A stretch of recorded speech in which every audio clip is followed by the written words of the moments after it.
Friends, तो कैसे हैं आप सब। सीए फाउंडेशन के अंदर चैप्टर 4 जो है वो हमारा चल रहा है। पिछली जो हमारी वीडियो थी उसके अंदर हमने कंप्लीट किया है टेक्निक्स ऑफ इन्वेंट्री। तो प्लीज़ प्लीज़ इस वीडियो को यहीं पे पोस्ट कर लें। उस वीडियो का जो लिंक है वो डिस्क्रिप्शन में है, क्योंकि वैल्यूएशन ऑफ इन्वेंट्रीज के अंदर भी वो चीज़ें आएंगी। तो पहले आप समझिए टेक्निक्स ऑफ इन्वेंट्री, उसके बाद वैल्यूएशन ऑफ इन्वेंट्रीज के ऊपर आना, ठीक है। मैं बीच में जो टेक्निक्स के बारे में चीज़ें आएंगी वो ज़्यादा डिटेल में नहीं बताऊंगी, क्योंकि आप पिछली वीडियो देख के आए हो। नहीं देख के आए तो दिखाना, उसके बाद इस वीडियो को स्टार्ट करना। आई होप आपने वो वीडियो देख ली होंगी। अब हम स्टार्ट करते हैं। Which inventory valuation method should I use for a business. Actually there is a not straight answer to this question. Your inventory valuation technique depends on the market condition. जो techniques है वो market की condition के ऊपर depend होती हैं, जो technique हमने अपनी पिछली वीडियो के अंदर कवर की हैं। And your financial goal for your organisation. Here are a few scenario which can help you to pin down the best inventory valuation technique for your business। अब इन्वेंट्री को मतलब वैल्यूएट करने के लिए कि भी वैल्यूएशन टेक्निक कौन सी हमें यूज़ करनी है, सिनेरियो हमें दिए गए हैं जिससे हमें पता चले कि कौन सी टेक्निक कहाँ पे सही रहेगी। Applying for a loan for a business expansions. If you are planning to apply for a loan, then you will need to keep your stock as a collateral. In such case, it is preferable if the value of your stock is high. Business higher valuation will give more assurance to the lenders. If prices are increasing throughout the year, a FIFO inventory valuation technique will you a higher value of closing inventories. देखो simple सी चीज़ है, इन्होंने बोला है कि अगर हम प्लान कर रहे हैं लोन के लिए तो हमारे पास स्टॉक होना चाहिए, कोलेट्रल मतलब ज़्यादा स्टॉक होना चाहिए। तो value of your stock is high. अब आपका जो प्रिजेबल स्टॉक है उसकी वैल्यू हाई है, क्योंकि हायर वैल्यूएशन एक्यूरेंस ज़्यादा है लेंडर की। तो प्राइस इंक्रीज हो रहा है थ्रू आउट द ईयर, तो उसके अंदर फीफो मेथड जो है वो, फीफो जो टेक्निक हमने पिछली वीडियो के अंदर की है वो हेल्पफुल रहेगी टू हायर क्लोजिंग इन्वेंट्री, कि हमें ज़्यादा से ज़्यादा क्लोजिंग इन्वेंट्री मिले। इफ़ प्राइस आर डिक्रीजिंग, अगर प्राइस डिक्रीज हो रहा है तो a LIFO technique will give you a higher value.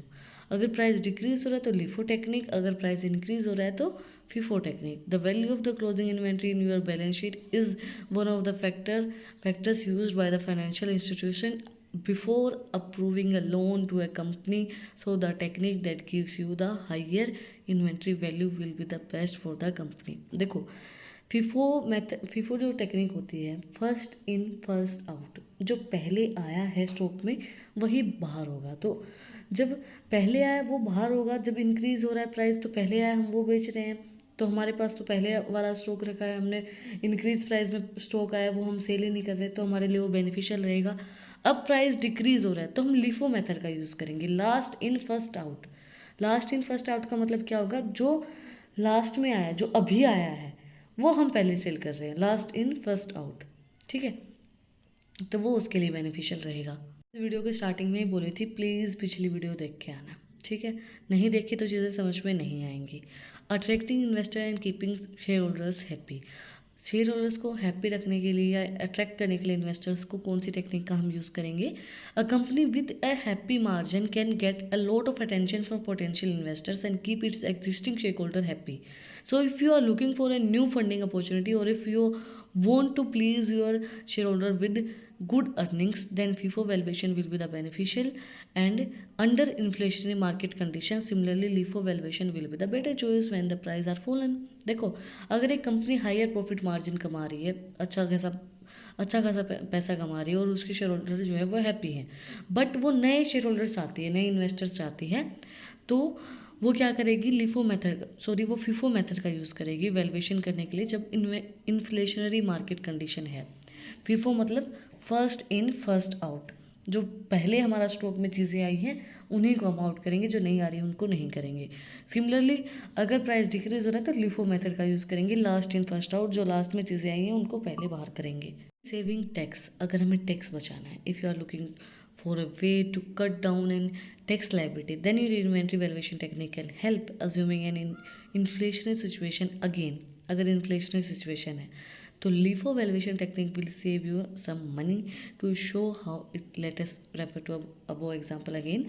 Example दे रखा है, उससे हम समझेंगे कि भाई किस तरीके से टेक्स्ट को सेव कर सकते हैं। बट हमने पिछली वीडियो के अंदर भी ये चीज़ कवर की थी कि जो लिफो टेक्निक है वो टेक्स्ट को सेव करने में हेल्प करती है अगर इन्फ्लेशनरी सिचुएशन है तो। अगर हम इन्फ्लेशनरी सिचुएशन को जूम करके चलते हैं तो वो टेक्स्ट सेविंग में हेल्पफुल रहती है। द एग्जाम्पल्स पर्टिकुलर, सबसे पहले sale, then FIFO, LIFO and WAC।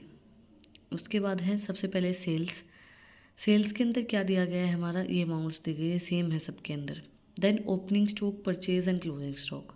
Opening stock सब में 0 है, परचेज जो है वो है 17,310, ठीक है, सब में सेम है। उसके बाद क्लोजिंग स्टॉक क्या है, किसी के अंदर 1750 है, किसी के अंदर 1500 है, किसी के अंदर 1575 है, अंदर 1750 है, किसी के अंदर 1500 है, किसी के अंदर 1575 है, ठीक है। अब आता है हमारा COGS। किस तरीके से कैलकुलेट किया जाएगा, परचेज के अंदर से क्लोजिंग स्टॉक को माइनस करेंगे तो COGS निकल आएगा। उसके बाद आता है ग्रोस प्रॉफिट। ग्रोस प्रॉफिट किस तरीके से निकलेगा, जो हमारी सेल्स की अमाउंट थी तो 20,000 जो हमारी अमाउंट थी सबकी सेम, उसके अंदर से माइनस करेंगे COGS तो हमारी निकल आएगी जो ग्रोस प्रॉफिट। ग्रोस प्रॉफिट के बाद हम निकालेंगे टैक्स। टैक्स हमारा 21% इनके ऊपर चार्ज किया गया है। तो जब टैक्स चार्ज किया गया है तो जो फिफो है उसके अंदर आया है 932, उस देन लिफो के अंदर आया है 880 एंड WAS के अंदर आया है 896। तो सबसे कम किसके अंदर आया है, सबसे कम आया है लिफो मेथड के अंदर। You can see the tax liability is the highest when you follow the FIFO valuation technique. जब आप फीफो वैल्यूएशन टेक्निक का यूज़ करें तो हाइएस्ट लाइबिलिटी थी फीफो के अंदर 980 था। अब because the profit is also higher, क्योंकि प्रॉफिट भी ज़्यादा था। Under LIFO the liability is lower because the profit margin is lower. जो लिफो है उसके अंदर लाइबिलिटीज़ जो है वो लोअर थी क्योंकि प्रॉफिट मार्जिन भी कम था। However keep in the mind that we are assuming the price will go up during the year, क्योंकि ये बात माइंड में रखो कि हमारा जो प्राइस है वो हम अज्यूम करके चल रहे हैं कि वो बढ़ेगा, go up during the year. During dispersion this scenario might play out differently. अगर डिस्पर्जन का टाइम है तो ये सिनेरियो जो थोड़ा सा प्ले डिफरेंटली करेगा। That's it for today. आज हमने कंप्लीट किया है which inventory valuation method I use for my business. तो हम अपने बिजनेस के लिए कौन सा इन्वेंट्री मेथड का यूज़ कर सकते हैं। लिफो किसके लिए बेस्ट रहेगा, फिफो किसके लिए बेस्ट रहेगा, और एक हमारा और मेथड है जो हमने पिछली वीडियो के अंदर कवर किया है, ठीक है। अगर आपको कुछ भी डाउट है, कुछ भी पूछना है तो आप लोग कमेंट में पूछ सकते हैं। और अगर आपको इन टॉपिक्स की PDF चाहिए तो टेलीग्राम चैनल का लिंक भी डिस्क्रिप्शन में है, वहाँ पर जाकर आप मुझे फॉलो कर सकते हैं। और भी इंटरेस्टिंग रील्स को देखने के लिए इंस्टाग्राम चैनल का लिंक भी डिस्क्रिप्शन में है, वहाँ पर जाकर आप मुझे फॉलो कर सकते हैं। और अगर आपने वीडियो को यहाँ तक देखा है तो प्लीज़ सब्सक्राइब बटन पर एक मुक्का मार दो, बेल आइकन प्रेस करो ताकि जो सबसे पहली अपडेट है वो आप लोग के पास आए। फिर मिलते हैं एक नई वीडियो के साथ, एक नए टॉपिक के साथ। Like share and subscribe. Thank you for watching my video and enjoy your life.